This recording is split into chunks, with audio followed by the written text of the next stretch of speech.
In the meantime, worse than thought.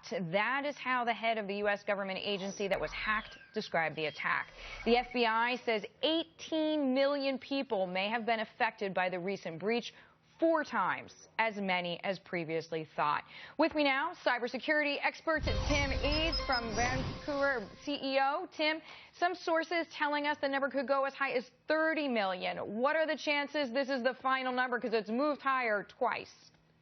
I think it's very hard to see this. The final number is 18, because you can't protect what you can't see. Clearly, the types of protection mechanisms that are available today are not being deployed in the old infrastructure that some of the government and large organizations have. So, you can't protect what you can't see, like I said, and they don't know where the bad guys got in and where they went. So this is just the start. So it's just the start. After that 30 million figure that we heard from another security expert, you think it could even be higher? It's really hard to tell. I mean, they don't know. So, I mean, the way to look at it is like a submarine, right? Submarines were built with warfare in mind. So when the water got into one part of the submarine, it doesn't propagate around and can't sink the submarine. But the data centers that have been built, largely predate cyber. So when in the land, sea, and air, now is land, sea, air, and cyber, the bad guys get in, and these data centers are not built for warfare. So the bad guy got in, he got anywhere. So it's very difficult to know how far and how deep this went. So, Tim, as far as how companies and government in this case can protect themselves, I mean, we heard these details. It's not just former workers. It's not current workers. It's even people who applied for jobs. Right. Yeah, I mean, well, 43% of all North American companies were breached last year.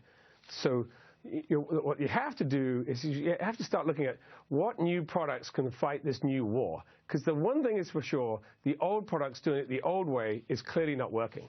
So you have to fight the new war with new weapons.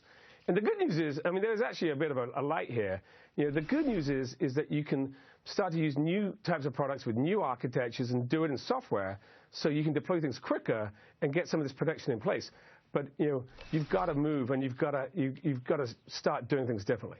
Okay, doing things differently. Today we saw the director of the OPM, which essentially is the government, the part of the government that was hacked in this case, arguing for the administration to make a budget for, let's say, an additional $21 million, saying the money is critical to protecting data from the adversaries that the U.S. faces. Is that enough money? If you were controlling the budget, what would you allot? So I think 21 is a good start, is what I would say. I think you've got to really look at a strategic investment in how to do this over the long haul. This can't be dependent on any particular administration. And you have got to see that cyber is a new critical investment, and 21 is a start. I would make sure that you get it right. So maybe you give it a little bit more room, but 21 is a start. But you've got to do it. Okay, you've got to do it. Tim Eades, thank you so much for joining us, the CEO of vArmour, with us there on his take on this expanding hack.